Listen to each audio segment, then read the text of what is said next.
So the Prime Minister firing up and had a bit of a crack too on the issue of energy, and harking back to the time that Scott Morrison showed up in Parliament with a lump of coal. That's right. So making clear here that the Labor government's not going to go for nuclear in terms of meeting their renewable energy target. Ted O'Brien, the opposition energy spokesman's been asking, why don't you look at nuclear? We know the opposition wants to take a nuclear policy to the next election, and he uses that Scott Morrison holding up the coal example when Scott Morrison was Treasurer in question time to have a go at Ted O'Brien.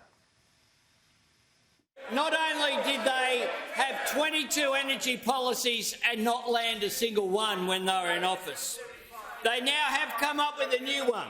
It's not renewables, it's nuclear power. So the Shadow Minister is looking at the nuclear option.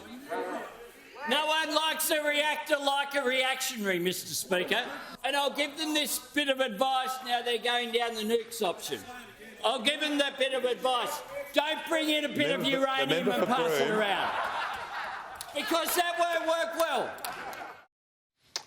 There you go. And the government looks like it will get the final passage through the upper house of that climate bill. That's right, Kieran. The government's climate change bill seeking to enshrine a 43% reduction in emissions by 2030 will pass the Senate, most likely tomorrow, after independent David Pocock agreed to support it, with the government agreeing to 4 of his 7 amendments. Energy Minister Chris Bowen was claiming this morning on Sky that the concessions the government gave Pocock they were doing anyway. He's suggesting things like a little bit more particularity about what's in my annual report to Parliament about climate risks. That would be my intention anyway, so we're more than happy to incorporate that into the bill. Some tighter rules about climate change authority advice and when it should be tabled, etc. Again, what we would intend to do, but happy to enshrine it in legislation.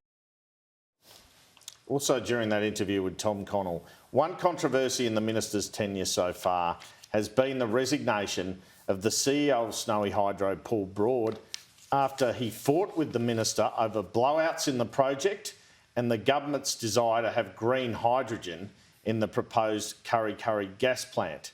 Chris Bowen was asked by Tom Connell this morning whether the split was amicable, and he could not say that. He did confirm Broad was not sacked, however.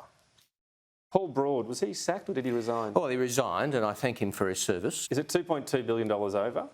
There's a claim against Snowy Hydro. I'm working very closely with my fellow shareholder minister, Katie Gallagher, to reduce and minimise, and with the Snowy board. So you don't know yet the true... Well, there's been a claim which hasn't been worked through. I am concerned about the budget for Snowy 2.0. I am. You know, I agree with that point. It is concerning, but we are not about to agree to a $2 billion claim just like that.